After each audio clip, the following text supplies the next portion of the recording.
Thank you for taking the time. I know you're busy. We are here in Lake Charles, Louisiana. I know that that's a big deal for you to be able to take the time out of your schedule to come meet with us. Sure. And I do appreciate that. We are talking to all 4 candidates who are running in this election. And it means a lot to me, being in Southwest Louisiana, to talk about the Second Amendment. And I know that you fancy yourself as a big proponent of the Second Amendment, and I respect that a lot. I think our viewers want to hear a lot about the Second Amendment because that seems to be such a hot topic. A lot of people down here typically can be a one-issue voter sometimes, and sometimes it does hinge on that Second Amendment. So these questions that I sent out ahead of time, I want to go through these questions and get your candid opinion and thoughts on every single one of them. Feel free to elaborate as much as you want to, because I think that's what the viewers want to see. Yes, sir. So let's go through them. Number 1, do you support an individual's right to keep and bear arms as clearly stated in the United States Constitution, Second Amendment? Of course. I'm a constitutionalist, and you know, the very fabric of our nation is woven around the concept of personal freedoms and small and limited government influence in our lives or intrusion. And the Second Amendment is the point of that spear. You know, it's the guarantee that ultimately free Americans shall remain free. So the Second Amendment, without the Second Amendment, there's, you know, all others are at risk. So of course, yes, sir. Okay, let's move on to question number 2. With reportedly over 10 million already possessed, do you believe law-abiding Americans should be able to purchase and possess semi-automatic rifles, sometimes incorrectly referred to as assault rifles? Of course, we should be able to purchase. In fact, the restrictions on fully automatic weapons is rather intrusive and unnecessary, in my opinion. And further, I support the sale of safety devices, or suppressors, sound suppressors that are not actually silencers. You know, but I co-sponsored the Hearing Protection Act, and there are many regulations that already exist that are quite cumbersome for a law-abiding American to navigate through, just to legally own a weapon. For instance, if you have inherited weapons from eras in our nation, but manufacturers wasn't a requirement to have a serial number on a weapon until the late 60s. So, and I mean, you could have an inherited weapon from your grandpa, your dad, or whatever, from World War II. It might be fully automatic, you don't know it. And just to possess that weapon, it can be a serious fine and threat of imprisonment. So there's already tremendous regulations on ownership of firearms in America, and some of them I think could go away. We certainly don't need more. You mentioned the Hearing Protection Act. Just out of curiosity, I know a lot of my viewers have asked me, when President Donald Trump was elected, that was already something that had been brought up in legislation with President Barack Obama. Why didn't that go anywhere? Because of the cloture rule in the Senate. If it wasn't for that, we'd have passed it in the 115th Congress. But in order to bring a legislative endeavor to the floor of the Senate, right now, with the current balance of power there, although we have the majority in a Republican majority in the Senate, in order to bring a bill to the floor for a vote and pass the threshold of the cloture rule, it requires the participation of a handful of Democrats. And there was zero appetite from any Democrats in the Senate to agree to what would be considered a relaxation of gun control. They won't go in the other direction. So this is why we had the votes to pass the Hearing Protection Act in the House in the 115th Congress when we had the majority, but there was no way to get it to the floor in the Senate because you would need the agreement of some Democrats, and you know they don't want that, man. They don't want a relaxation of existing gun laws. They don't want a deep and visceral recognition of our Second Amendment rights. They want a larger, more comprehensive federal government. They want a greater infringement of your Second Amendment freedoms, and although most of America would disagree with that, that's the position of the Democratic Party. So that's why the Hearing Protection Act didn't go anywhere. Okay. Moving on to number 3, do you support the rights of law-abiding Americans to purchase and possess magazines that have the capacity to hold any number of rounds? Yeah, we have laws limiting how much ammunition we can have. So how you house that ammunition is, I think, is intellectually unsound to consider that limiting the capacity of a magazine is somehow reflective of some concern for the safety of our citizens. It's an unnecessary restriction. You know, you first of all, ammunition is heavy. Nobody wants to walk around with 1,000 rounds of ammunition, man. Yeah, it's just heavy. So to have a reasonable magazine capacity based upon that particular firearm, that should be the decision of the gun owner. It's a legally owned weapon, and you're a law-abiding citizen, and you should be able to have the magazines that you prefer. Nobody's gonna walk around. I have some drums. You probably do too, but you know what? I don't have them in my M4s, man, because they're too heavy. I end up back with the 30-round magazine with 25 rounds in it. Right. Because it's reasonable to maneuver and use and deploy, and it's not that heavy weight. So yeah, we should be able to have whatever magazines we feel is appropriate for that weapon. This next question it's kind of an elaboration of H.R. 5717, or at least it's pulled from the content of that. I know you're familiar with H.R. 5717, but there are so many anti-gun laws that are balled into that one bill that it's the biggest monstrosity. It's like a monster bill, man. It's incredible, the stuff that, I mean, when you read it, you're like, how is it possible to put this much anti-gun stuff into one bill? My thinking is it would never pass with that. I'm surprised that they wrote it like that, thinking that it could pass. But this next question is pulled from that. Do you support heavily taxing honest, law-abiding Americans simply for purchasing firearms and ammunition? Because as you know, in H.R. 5717, they have the 30 and 50% taxes for ammunition and firearms. And do you support that type of tax? No, I do not. And further, my colleagues across the aisle have every intention of passing that kind of legislation and more. Worse, registered ammunition, serial numbered ammunition, incredible expenses and taxes, seizure of legally owned weapons. If we lose the House, the Senate, and the White House, you can look for legislation exactly like that and worse, coming through Congress and signed by a president. The threat to our Second Amendment, based upon the potential of losing Congress and the White House, the House, the Senate, and the White House, is very real. And I encourage patriot Americans to show up in November. I couldn't disagree with that, that's for sure. Next question, do you believe law-abiding citizens should be able to give or sell a gun to a friend, family member without filling out a federal form? Of course, I'm talking about the, quote, universal background checks. Yeah, of course. The key word there was law-abiding, is it not? Absolutely. I mean, most of us receive our first weapon as a child, and that Dad gives us, and to inherit weapons is an American tradition. To gift weapons, to give your brother or your son, or your dad or your mom or your sister or your daughter. Everybody I've just named, has been legal exchanges of weapons between law-abiding Americans, and my family follows that norm. My son just gave his sister a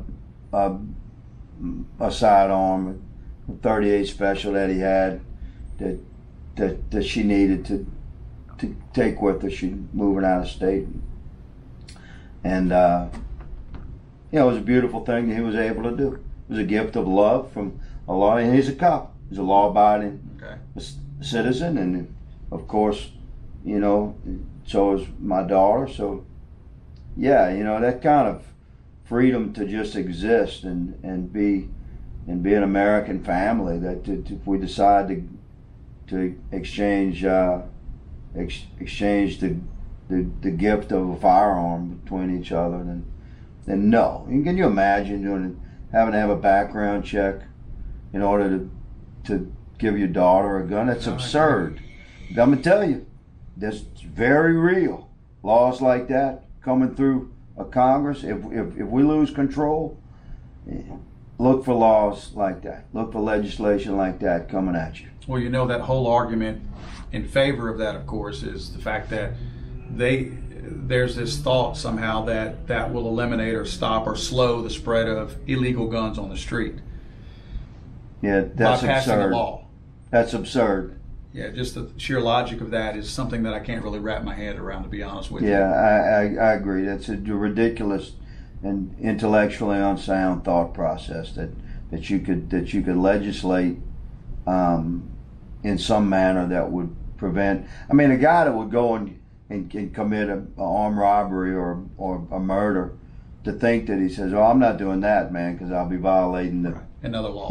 I'll be violating the background check." Right. Yeah. Let's move on to the next question. Do you believe honest, law-abiding Americans should be forced to pay for a license in order for them to be able to exercise their Second Amendment rights in owning firearms and ammunition? Of course, that's coming from H.R. 5717 also, where the expectation is written in there where you and I, honest, law-abiding citizens, if we want to purchase or possess ammunition or a firearm, that we would have to apply for. It's not guaranteed, but apply for, get approved, and then pay for a federal license to be able to own, possess, or purchase any of those items. No, there's incredible regulation. In the 50s, any child could buy a gun from any seller if Daddy sent him with the money. It wasn't until the late 60s that serial numbers were even required on weapons. So to think that the violence that we see in our nation right now is due to some more ease of availability of weapons or some lack of regulations it's not accurate whatsoever. We had virtually no regulations in an era in our country prior to the time you started seeing mass shootings and violence and criminal activity with firearms. So the availability of weapons and a lack of regulations actually preceded the time, the current era, sort of the modern era of the violence that we see perpetrated with firearms. But I've never seen a gun get up yet and shoot somebody by itself. It's generally held by a human being. In most cases that I can think of. Moving on to question number 7. Do you think an American citizen who has not committed a crime should have his or her legally obtained firearms confiscated from them prior to them having their say in a court of law? And of course I'm talking about red flag gun laws. One of the reason why I put that in here prior to them having their say in a court of law is because an indicator to me that whoever's writing these anti-gun bills knows that a red flag gun law is not the right thing to do is the fact that we have talked about due process. When these types of laws first started getting discussed amongst the anti-gun folks, you noticed that due process was the first things that true Second Amendment or constitutionalist people talked about. Well, now they've written in H.R. 5717 that, oh, we've written due process into it. Well, it's a part of it. In other words, the first ERPO, Extreme Risk Protection Order, says that due process is a part of it.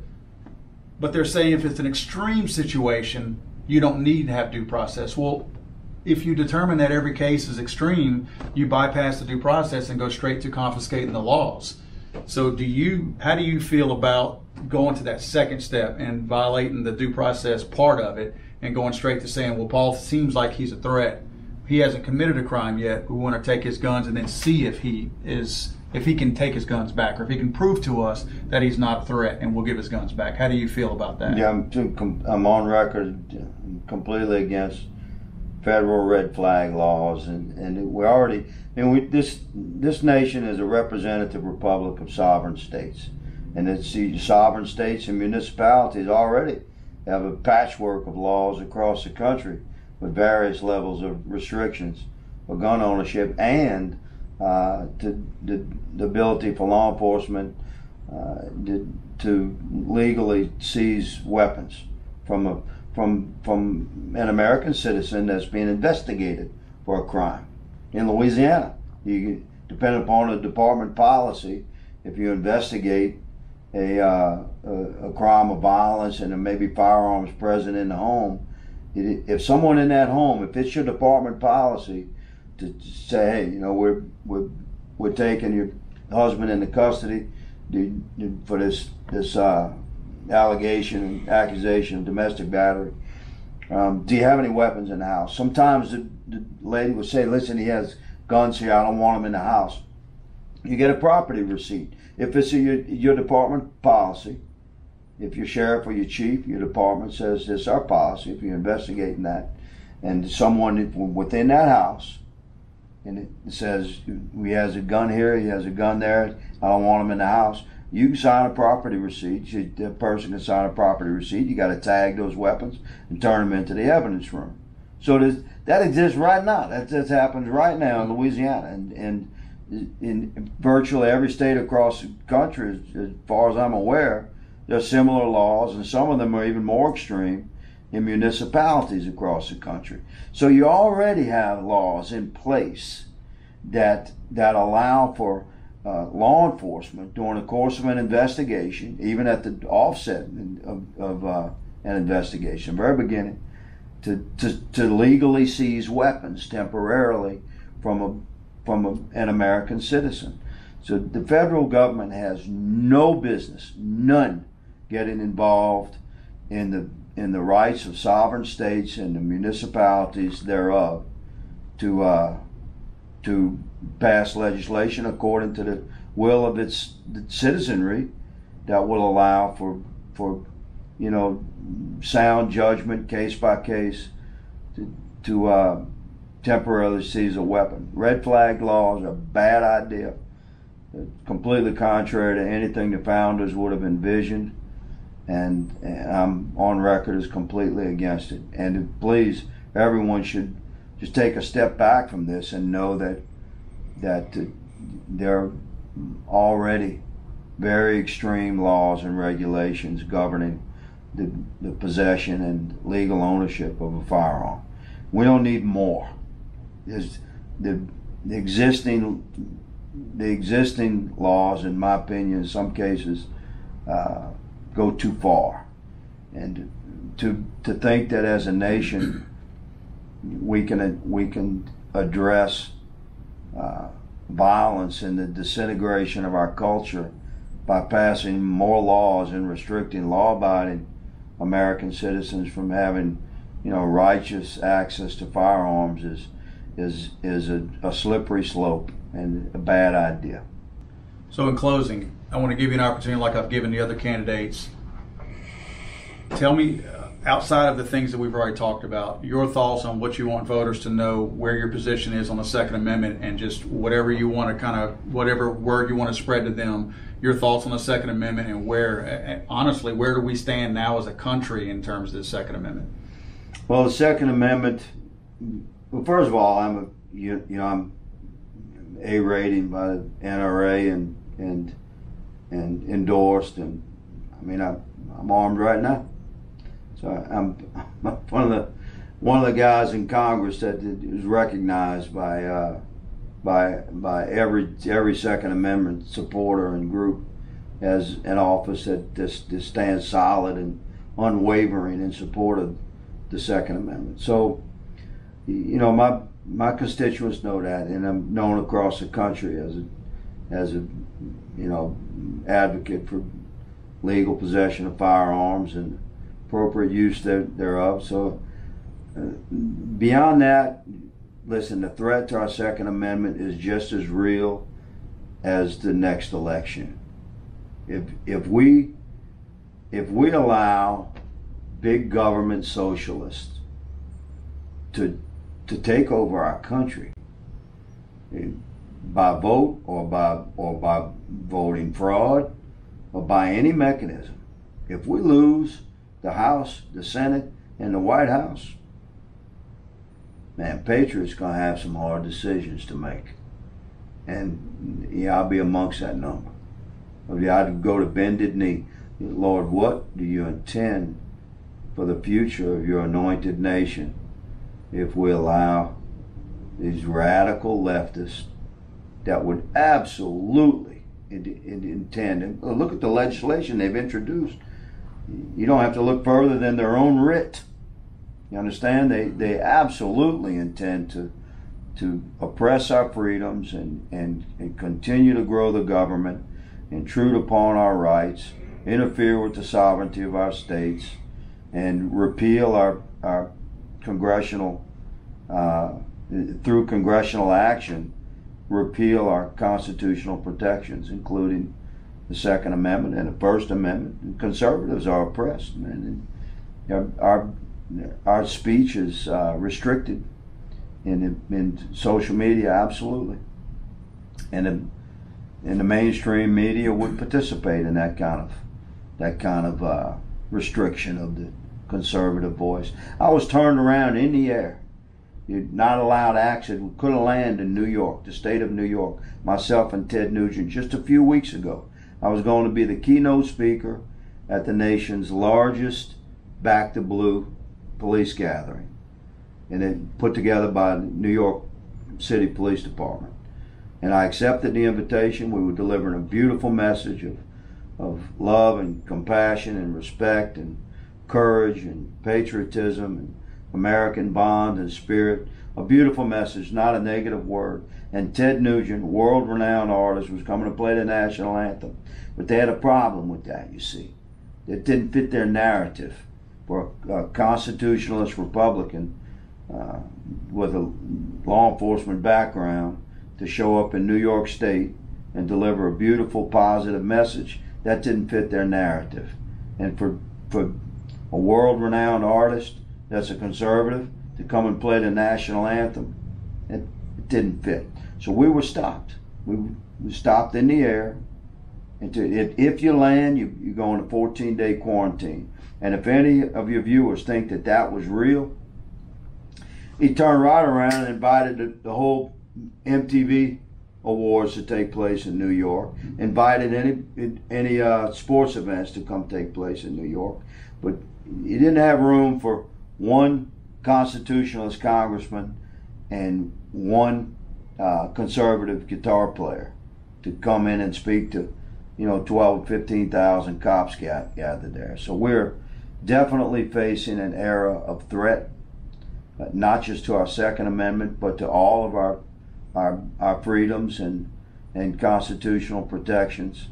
And I hope America is paying attention, because this November, we're at a crossroads for our country, man. And I am concerned, but I have faith. I think we'll be okay. I think there's a great promise for an anointed nation, especially when we emerge peacefully through a period of challenge. And this has certainly been an era of challenge for our freedom. So we'll see what happens in November, but you know where I stand. Very good. Well, thank you, Congressman, and I wish you all the best of luck on November 3rd. Thank you, sir. Yes, God sir. bless you.